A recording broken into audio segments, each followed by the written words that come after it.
Hello दोस्तों, कैसे हैं आप लोग। आशा करता हूँ अच्छे होंगे। तो आपको पता है कि जो एसएससी सीएचएस का आज लास्ट पेपर था, लास्ट पेपर समाप्त हो गया है। उसी को हम लेकर आए हैं 10 जून को। जितने भी मतलब क्वेश्चन आए हुए हैं फर्स्ट सेकंड थर्ड शिफ्ट में, वो सारे के सारे क्वेश्चन जीएस के लेकर आए हैं। उन्हीं पर एनालाइज करने वाले हैं, ठीक है। तो अभी तक आप हमारे चैनल पर नए हो तो हमारे चैनल को सब्सक्राइब कर लें, बगल में जो बेल आइकन है उसको भी प्रेस कर लें, ताकि आने वाली मतलब जैसे कि आपका एनटीपीसी का पेपर होने वाला है, एसएससी एमटीएस का पेपर होने वाला है, उनके लिए एनालाइज करने के लिए मिलता रहे, ठीक है। और हमारा एक टेलीग्राम चैनल है, टेलीग्राम चैनल को भी ज्वाइन कर लीजिएगा, क्योंकि वहाँ पर हम क्विज और आपके लिए पीडीएफ डालते रहते हैं। तो चलिए चलते हैं वीडियो की तरफ। किस तरह के क्वेश्चन पूछे गए 10 जून के ऑल शिफ्ट में, ठीक है। चलिए, इसमें पहला क्वेश्चन है हमारा फ्रेंड्स कि उपराष्ट्रपति का चुनाव किस अनुच्छेद में आता है। जो उपराष्ट्रपति का जो चुनाव होता है वो किस अनुच्छेद में आता है। तो भारत के संविधान का अनुच्छेद 66 में उपराष्ट्रपति के चुनाव के तरीके से बताता है, ठीक है। कौन सा अनुच्छेद, अनुच्छेद 66 में, ठीक है। और इसमें कुछ फैक्ट भी हैं। और आपको बता दें फ्रेंड्स को उपराष्ट्रपति का जो चुनाव अप्रत्यक्ष रूप से एक निर्वाचन मंडल सदस्यों द्वारा किया जाता है। किसके द्वारा किया जाता है? अप्रत्यक्ष रूप से निर्वाचन मंडल द्वारा किया जाता है, ठीक है। चलिए, जो हमारे वर्तमान में जो उपराष्ट्रपति हैं वो कौन है? वो गए आपके वेंकैया नायडू, वर्तमान के भारत के उपराष्ट्रपति रहे हैं, ठीक है। चलिए बढ़ते हैं अगले क्वेश्चन की तरफ। अगला क्वेश्चन क्या पूछा गया था? अगला क्वेश्चन पूछा गया था कि कॉन्स्टिट्यूएंट्स का सिनोनियम क्या था। तो कॉन्स्टिट्यूएंट्स का जो सिनोनियम था वो था अब्यूरेंट और डिस्टिडेंटफुल और आपका स्कोर्नफुल, ठीक है। ये तीनों आपके सिनोनियम थे, इनमें से कोई सा भी पूछा गया होगा, ठीक है। चलिए बढ़ते हैं अगले क्वेश्चन की तरफ। अगला क्वेश्चन क्या पूछा गया था?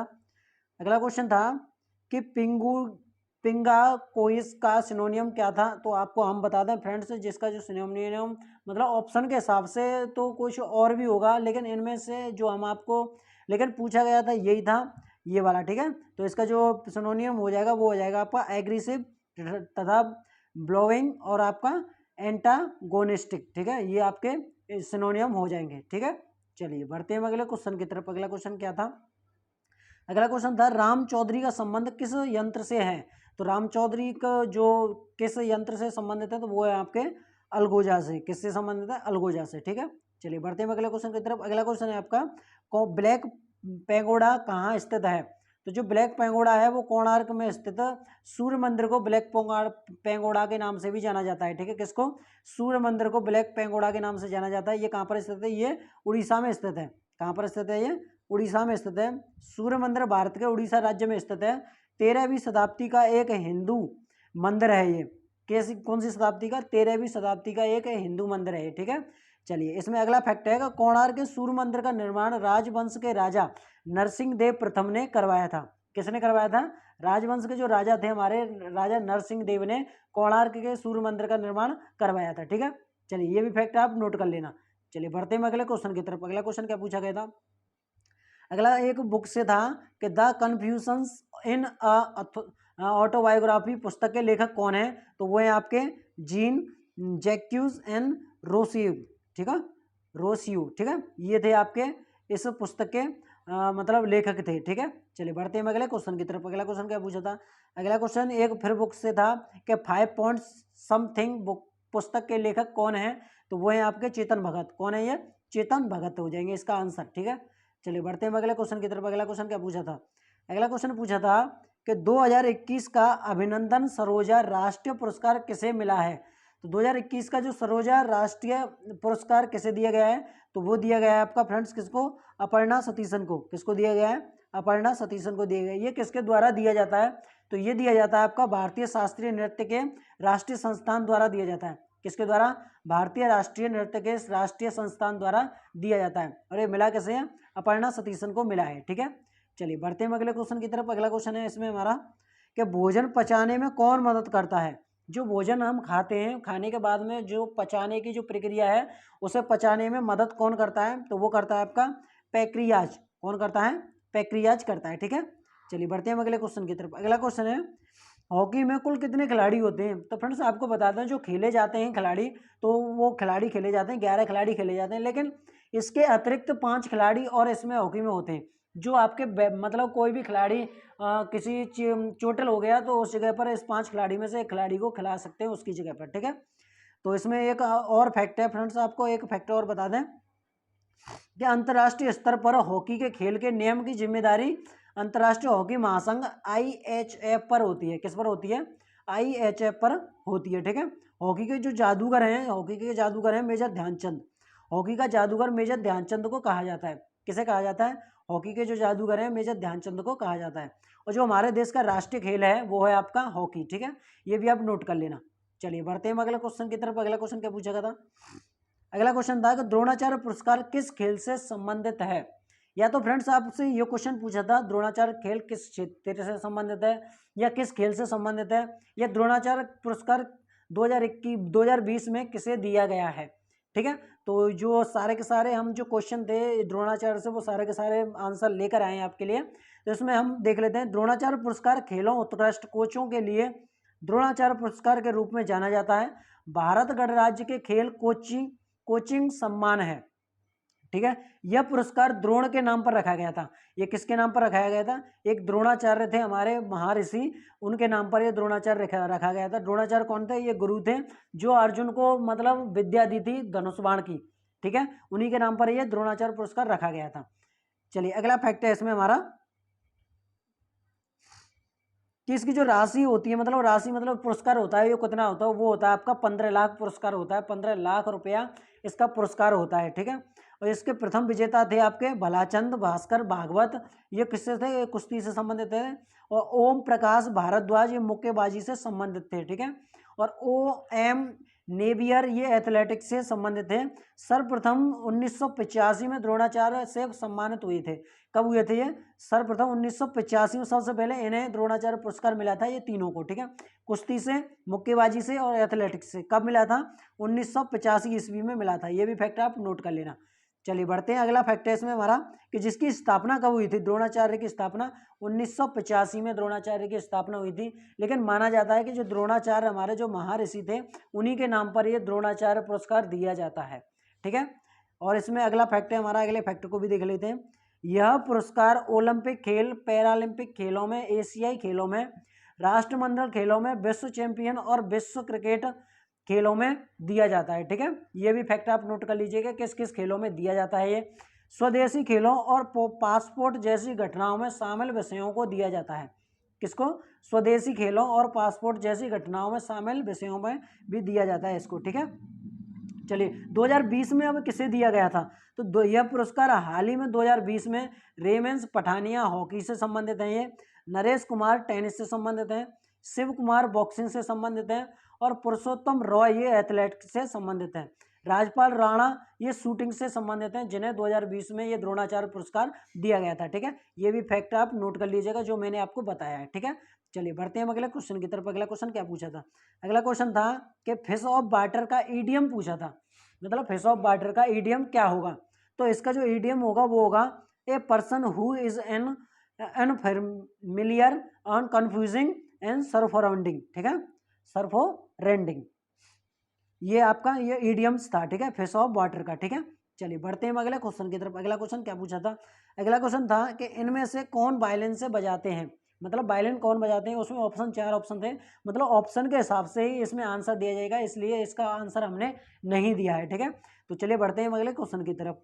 अगला क्वेश्चन था कि क्रिकेट के खेल में पावर प्ले के दौरान 30 गज के घेरे से बाहर निकल कितने खिलाड़ी होते हैं? मतलब 30 गज का जो घेरा होता है पावर प्ले में, उसमें कितने खिलाड़ियों को बाहर रखा जाता है? तो हम आपको बता दें कि क्रिकेट मैच की हर पारी के शुरू में 10 ओवरों पर पावर प्ले के रूप में खेला जाता है, रखा जाता है। मतलब इस दौरान में फील्डिंग करने वाली टीम 30 गज के घेरे के बाहर अधिकतम 2 फील्डर रख सकती है। मतलब जो टीम फील्डिंग करेगी वही टीम 10 मतलब शुरुआत के 10 ओवर होते हैं, 10 ओवरों में 2 फील्डरों को 30 गज के घेरे से बाहर रख सकती है, ठीक है। ये आप फैक्ट नोट कर लीजिएगा। अगला है आपके गेंदबाजी जो पावर प्लेयर है, यह पावर प्लेयर 10 ओवर के तुरंत बाद लिया जाता है, ठीक है। 10 ओवर हो जाएंगे उसके बाद 5 ओवर, मतलब 5 ओवरों के लिए लिया जाता है ये पावर प्ले। और इसमें 30 गज के घेरे से बाहर कितने खिलाड़ी होते हैं? तो इसमें होते हैं 3 खिलाड़ी होते हैं, ठीक है।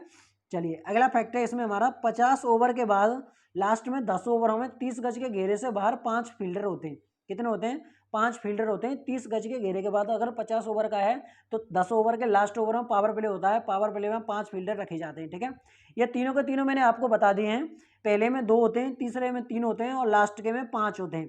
तो इसमें मतलब जो क्वेश्चन आया था आपका मतलब परीक्षा में, उस परीक्षा के हिसाब से आप देख लीजिएगा इसमें कौन सा ऑप्शन था, ठीक है। चलिए बढ़ते हैं अगले क्वेश्चन की तरफ। अगला क्वेश्चन क्या पूछा था? अगला क्वेश्चन था फ्रेंड्स इसमें हमारा, अगला क्वेश्चन था फ्रेंड्स इसमें कि लता मंगेशकर को पद्म विभूषण कब मिला था? तो ये मिला था आपका 1999 में मिला था ये पद्म विभूषण, ठीक है। कब? 1999 में। इसमें थोड़े फैक्ट लेकर आए हैं। सम्मान इन्हें 1972, 1975, 1990 में दिया गया था। इसके बाद 1958, 1962, 1965 और 1969, 1993 और 1994 में इन्हें फिल्म फेयर पुरस्कार भी मिला था, ठीक है। गायकी के दम पर लता जी 1969 में पद्म भूषण पुरस्कार से सम्मानित भी रही थी, ठीक है। ये भी फैक्ट आप नोट कर लीजिएगा। जो आपका पद्म विभूषण सम्मान मिला था आपका लता मंगेशकर को, वो 1999 में मिला था, ठीक है। चलिए बढ़ते हैं अगले क्वेश्चन की तरफ। अगला क्वेश्चन था हमारा इसमें कि इंदौर घराने के संस्थापक कौन थे? जो इंदौर घराने के जो संस्थापक थे वो थे आपके घराने के उस्ताद आमिर खान थे। कौन थे? उस्ताद आमिर खान थे, ठीक है। चलिए बढ़ते हैं अगले क्वेश्चन की तरफ। अगला क्वेश्चन क्या था? चलिए अगला क्वेश्चन है इसमें हमारा कि लाइसोसोम की खोज किसने की थी? लाइसोसोम की क्रिश्चियन डी डुवे ने सर्वप्रथम सन 1958 ईस्वी में लाइसोसोम की खोज की थी। किसे कब की थी? 1958 ईस्वी में की थी, ठीक है। चलिए बढ़ते हैं अगले क्वेश्चन की तरफ। अगला क्वेश्चन क्या पूछा था? अगला क्वेश्चन था कि पंकज आडवाणी कौन से खेल से संबंधित हैं? जो पंकज आडवाणी हैं वो आपके पंकज आडवाणी स्नूकर और बिलियर्ड्स के विश्व विजेता हैं। पहला पेशेवर बिलियर्ड्स विश्व विख्यात 2009 में जीता था इन्होंने। कब जीता था? 2009 में जीता था। और पंकज ने 2006 में दोहा में हुए एशियाई खेलों में स्वर्ण पदक भी जीता था, ठीक है। कब जीता था? 2006 में जीता था। चलिए बढ़ते हैं अगले क्वेश्चन की तरफ। अगला क्वेश्चन क्या पूछा था? अगला क्वेश्चन था इसमें हमारा कि मल्लिका साराभाई किस नृत्य से संबंधित थे? जो मल्लिका साराभाई एक कुचिपुड़ी भरतनाट्यम नृत्य की मंच में अभिनेत्री, निर्देशक और सामाजिक कार्यकर्ता है, ठीक है। किससे है? कुचिपुड़ी है, भरतनाट्यम नृत्य की मंच की अभिनेत्री, निर्देशक है, ठीक है। चलिए बढ़ते हैं अगले क्वेश्चन की तरफ। अगला क्वेश्चन है हमारा इसमें कि ग्लोबल हंगर इंडेक्स का स्थान कौन सा रहा है? ग्लोबल हंगर इंडेक्स में भारत का स्थान कौन सा रहा है? तो भारत 116 देशों में वैश्विक भुखमरी सूचकांक 2021 में फिसलकर 101 स्थान पर आ गया है। इस मामले में वह अपने पड़ोसी देश पाकिस्तान, बांग्लादेश और नेपाल से पीछे है। वर्ष 2020 में भारत 94वें स्थान पर रहा था। कब? 2020 में 94वें स्थान पर रखा था और 2021 में ये 101 स्थान पर रहा है, ठीक है। ये भी फैक्टर आप नोट कर लीजिएगा। चलिए बढ़ते हैं अगले क्वेश्चन की तरफ। अगला क्वेश्चन था इसमें हमारा कि अनूप जटोला का संबंध किस संगीत से है? तो अनूप जटोला एक गायक हैं जिन्हें आमतौर पर संतूर, तबला वादक, ढोलक वादक, सरोद वादक, सितार वादक, गिटार वादक द्वारा समर्पित किया जाता है, ठीक है। जो मैंने आपको फैक्ट बताया ये फैक्ट भी आप नोट कर लेना। चलिए बढ़ते हैं अगले क्वेश्चन की तरफ। अगला क्वेश्चन है बेंजीन का फॉर्मूला क्या है? या तो फ्रेंड्स आपसे ये पूछा था कि बेंजीन का फॉर्मूला क्या है, या फिर ये पूछा था C6H6 को क्या कहा जाता है। तो इस दोनों को देख लीजिएगा आप। बेंजीन का जो फॉर्मूला है C6H6 है, ठीक है।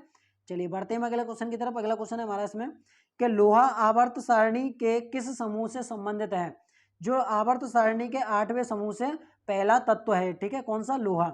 कौन सी सारणी? मतलब सारणी के 8वें समूह का पहला तत्व है लोहा, ठीक है। चलिए बढ़ते हैं अगले क्वेश्चन की तरफ। अगला क्वेश्चन है इसमें हमारा कि 2011 फ्रेंड्स, ये 2011 से पूछा। 2011 अनुसूचित जनजाति में सर्वाधिक प्रतिशत किस राज्य में है? या तो 2011 से पूछा था। 2011 के हिसाब से चलेंगे तो आपका मिजोरम हो जाएगा, लेकिन अनुसूचित जाति में सर्वाधिक प्रतिशत किस राज्य में है?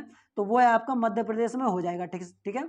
किस में हो जाएगा? मध्य प्रदेश में हो जाएगा। कितना है? 1,53,678 में पाई जाती है, ठीक है। जो राज्य की समस्त सीमा का 21.1% है, ठीक है। अगर आपकी जो केंद्र शासित प्रदेश पूछे, मतलब जनसंख्या के आधार पर पूछे, तो जनसंख्या प्रतिशत के आधार पर केंद्र शासित प्रदेश लक्षद्वीप 98.8% पाया जाता है, ठीक है। चलिए चलते हैं अगले क्वेश्चन की तरफ। अगला क्वेश्चन है हमारा इसमें कि अखिल भारतीय फुटबॉल महासंघ की स्थापना कब हुई थी? तो अखिल भारतीय महासंघ फुटबॉल की स्थापना 23 जून 1937 को हुई थी। कब हुई थी? 23 जून 1937 को हुई थी कि अखिल भारतीय महासंघ फुटबॉल को AIMF all India football federation के नाम से भी जाना जाता है। किस नाम से? ऑल इंडिया फुटबॉल फेडरेशन के नाम से भी जाना जाता है। इसके वर्तमान में अध्यक्ष कौन है? वो है आपके प्रफुल्ल पटेल। कौन है?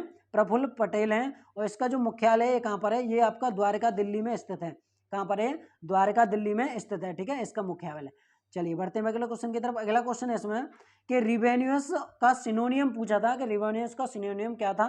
तो वो था आपका रेपेशियस और बोरेसियस। ठीक है, ये आपको देख लेना, जो ऑप्शन के हिसाब से देख लेना ऑप्शन में क्या आया हुआ था, लेकिन हमने इसका जो मतलब सिनोनियम लाए हैं वो हम आपके लिए 2 लेकर आए हैं, ये वाले। ठीक है, चलिए बढ़ते हैं अगले क्वेश्चन की तरफ। अगला क्वेश्चन है हमारे इसमें। तो फ्रेंड्स ये थे हमारे क्वेश्चन, मतलब 10 जून ऑल शिफ्ट के क्वेश्चन थे जो हमने जो आपको क्वेश्चन बताए हैं और रियल क्वेश्चन है। तो आप हमारे चैनल पर नए हो तो हमारे चैनल को सब्सक्राइब कर लें, बगल में जो बेल आइकन है उसको भी प्रेस कर लें। आने वाली जो मतलब NTPC की SSC मतलब MTS की SSC MTS का पेपर है, जो सारे के सारे मतलब जो आपके परीक्षा होने वाली है उन सारे के सारे क्वेश्चनों की हम इस पर एनालाइज करेंगे। ठीक है, और एक हमारा फ्रेंड्स टेलीग्राम चैनल है, टेलीग्राम चैनल को भी आप ज्वाइन कर लीजिएगा, क्योंकि वहाँ पर हम क्विज और आपके लिए PDF डालते रहते हैं। तो मिलते हैं नेक्स्ट वीडियो में, तब तक के लिए नमस्कार।